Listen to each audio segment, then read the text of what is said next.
Hi all. So yeah, these are going to be my optimized settings for Resident Evil Remake on the GameCube, and that's via Dolphin Emulator for Android. Specifically, hardware-wise, we're using the Odin 2 Mini Pro. That's the Snapdragon 8 Gen 2, 12 gigabytes of RAM, and 256 gigabytes of internal memory. Now, what we're aiming for with this really is going to be really we wanted to obviously play this handheld on the GameCube because really to me that's the best version. That's the original version. Um, but unfortunately, the only way to play this at 60 frames a second, even console doesn't have that. It's PC. It's the Steam re-release, and yeah, that seems to be the only way to do it. However, through some messing around with settings on the emulator, you can actually get 60 frames a second out of the emulator. So the aim is to get it to 60 FPS, and yeah, kind of sort out the backgrounds, make sure they're not as like pixelated. Obviously, given the older, lower resolution nature and the compression. But these are the settings we're going with for this anyway. It's a very good experience. So first and foremost, we'll go to config and we'll go to advanced. So override emulated CPU clock speed. We're going to need this to deal with the higher resolution. So we're going to run this at 1080p. And the jump from 30 FPS to 60 FPS is obviously quite demanding. Emulated CPU clock speed, we're keeping it 300%. Leave all that as is. Emulated disk speed, so this does cause the scene-to-scene transition stutter in the game. That's native to GameCube, and unfortunately that's carried across to Dolphin. Now, on other games this doesn't work so well, but if you disable emulate disk speed on here, it not only gets rid of those stutters, but gets rid of the loading transitions between your status screens and inventory, door openings, etc. Like it's quite a smooth experience. So yeah, those are the two that you want to be playing with in here. Go back, go down to graphics settings. So video backend OpenGL, shader compilation mode, specialized, compile shaders before starting, aspect ratio 4:3. If you want to play this in 16:9, you can. The widescreen hack doesn't really work. Everything's very squashed. This game should be played in 4:3.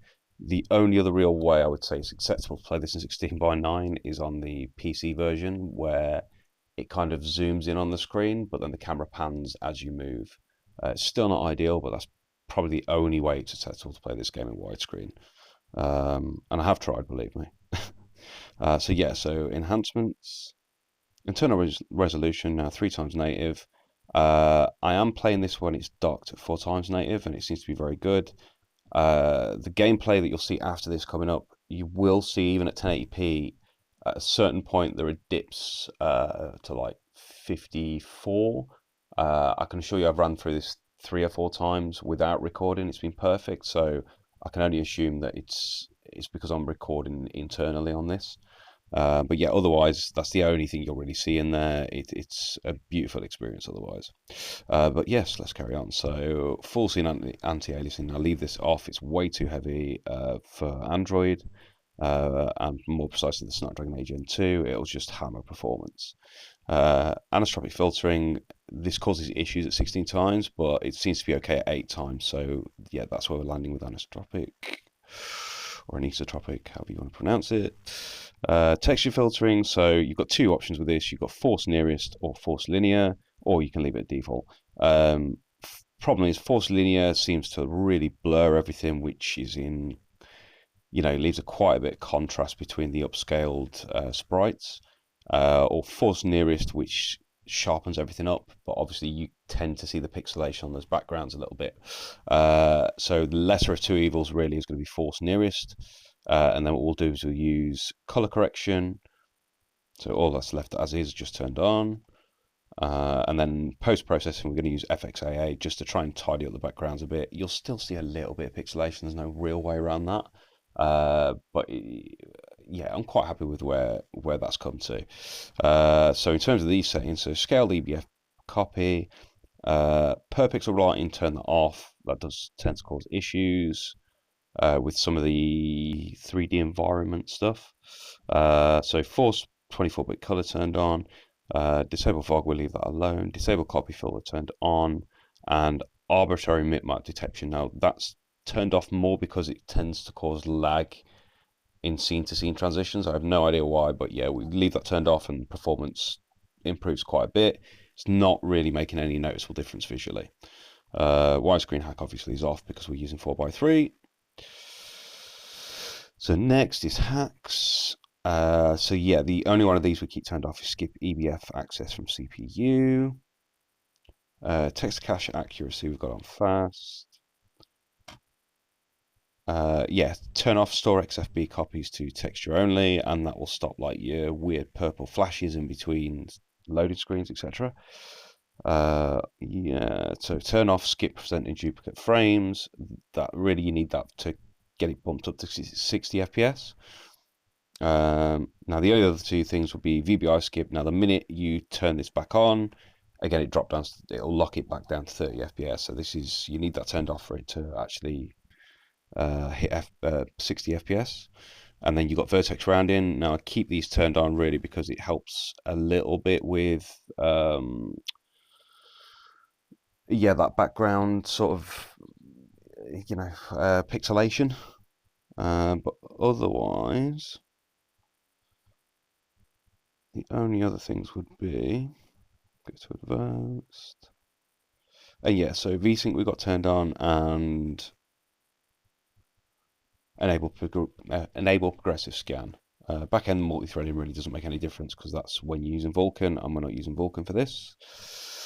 But otherwise, that about covers everything that we've changed. And as you'll see for the gameplay, very, very nice experience. Everything just looks a lot more fluid, and visually it looks quite nice as well. We keep that original aspect ratio, and even docked on like a 4K screen with the Odin 2 Mini, it looks lovely, it plays lovely. Like, I'm really, really happy with that experience. So hopefully this helps you out. Yeah, if you're not happy with any of the settings, obviously drop those and use the settings you would want to use. But yeah, I hope this helps.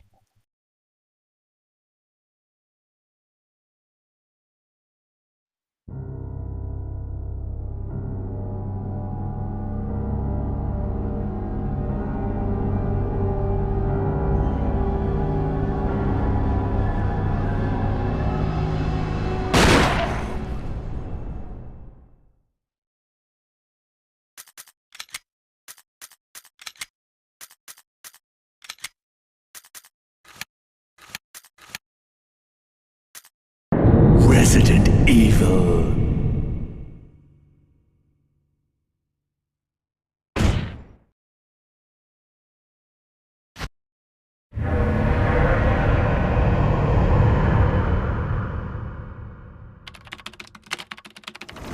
Alpha Team is flying around the forest zone, situated in northwest Raccoon City, where we are searching for the helicopter of our compatriots, Bravo Team, who disappeared during the middle of their mission. Haven't found it yet? No, not yet, Brad.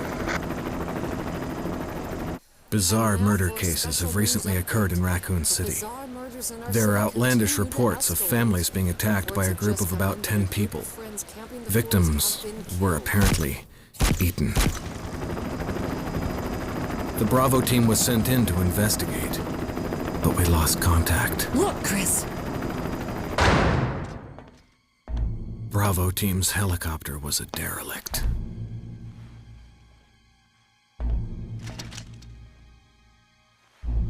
Save for the remaining body of Kevin.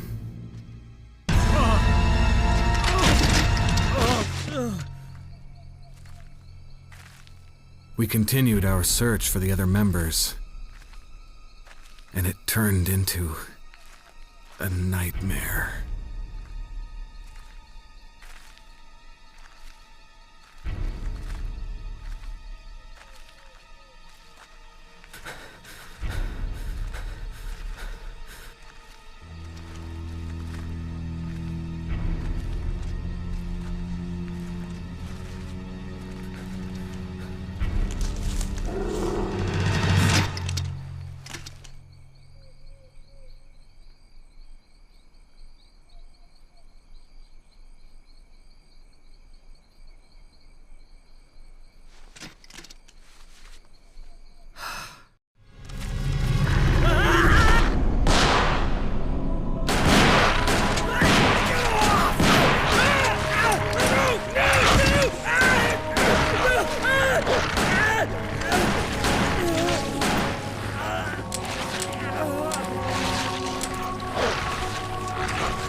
this way! Damn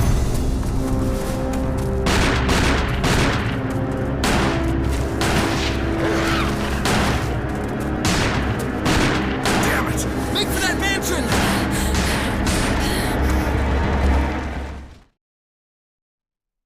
There are only 3 STARS members left now. Captain Wesker, Barry, and myself. We don't know where Chris is. What is this place? Not quite your ordinary house, that's for sure. Hey, Wesker, where's Chris? Jill, no! You don't want to go back out there. But we've got to find...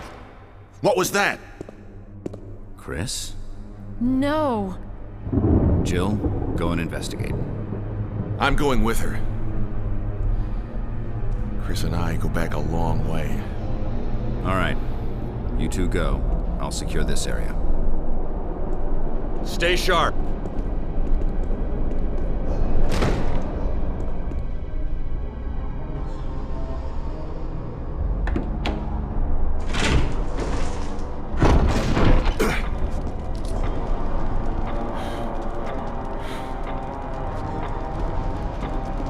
A dining room.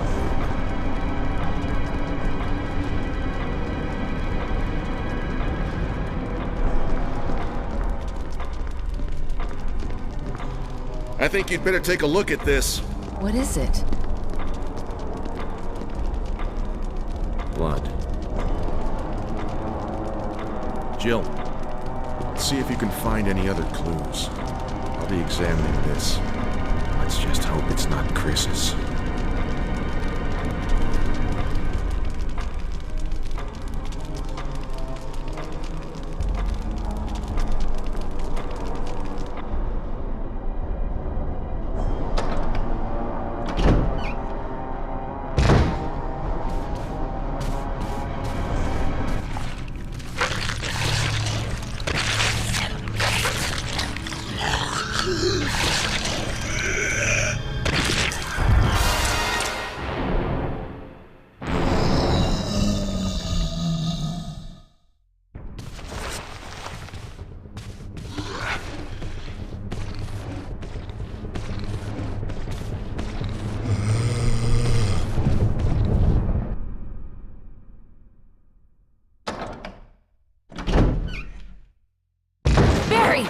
What is it? Look out! It's a monster! Let me take care of it!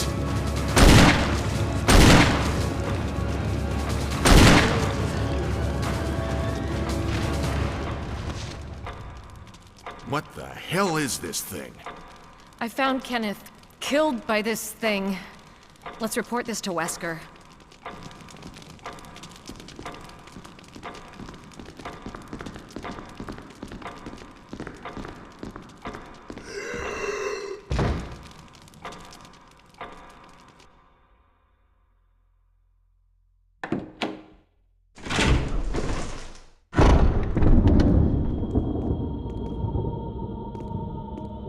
Wesker! Jill, help me look for him. But let's not leave this hall. Good idea.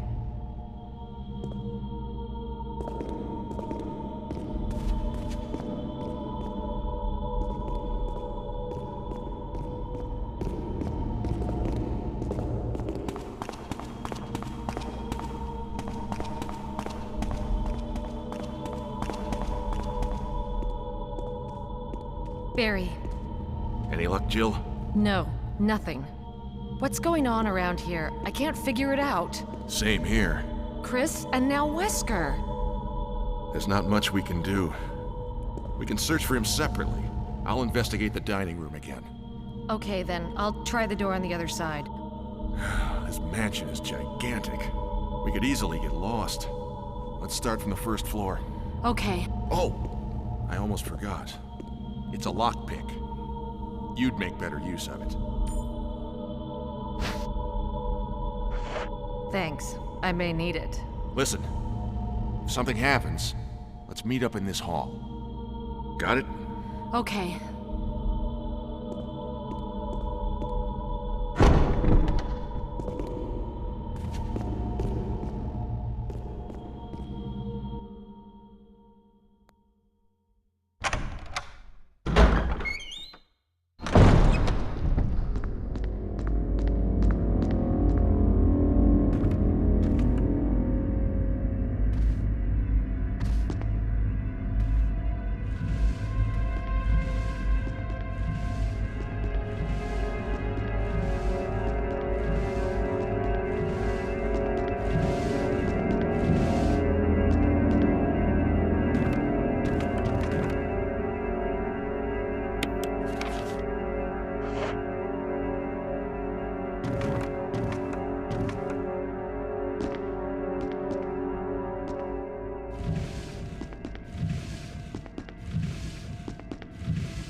Barry!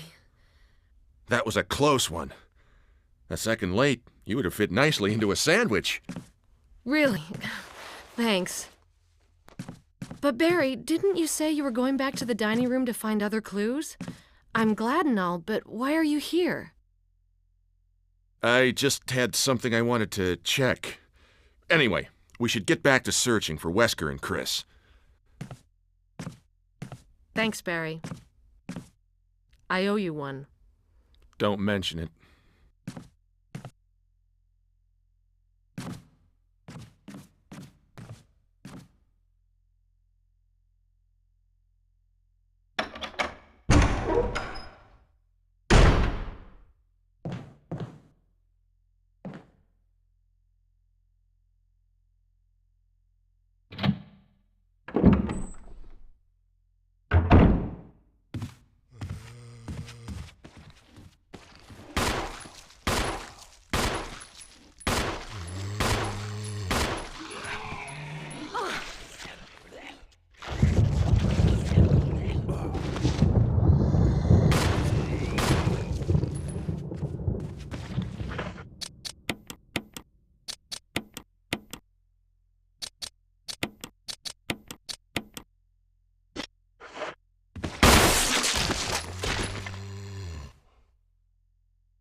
Barry,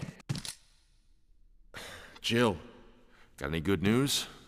other than I'm still alive in this madhouse? No. Can't say it's much safer here either. We'd better secure our escape route first. There's gotta be a back door somewhere. All right then, let's split up again. Hey, hold on a sec. Look what I've found. What? A can of fizz. It's sure to yellow and mellow those things. It's yours. Hopefully you won't have to use it. What about you? Oh, don't worry. I like the buddy system we have here. I see. Thanks, I'll take it. See you later. Ciao.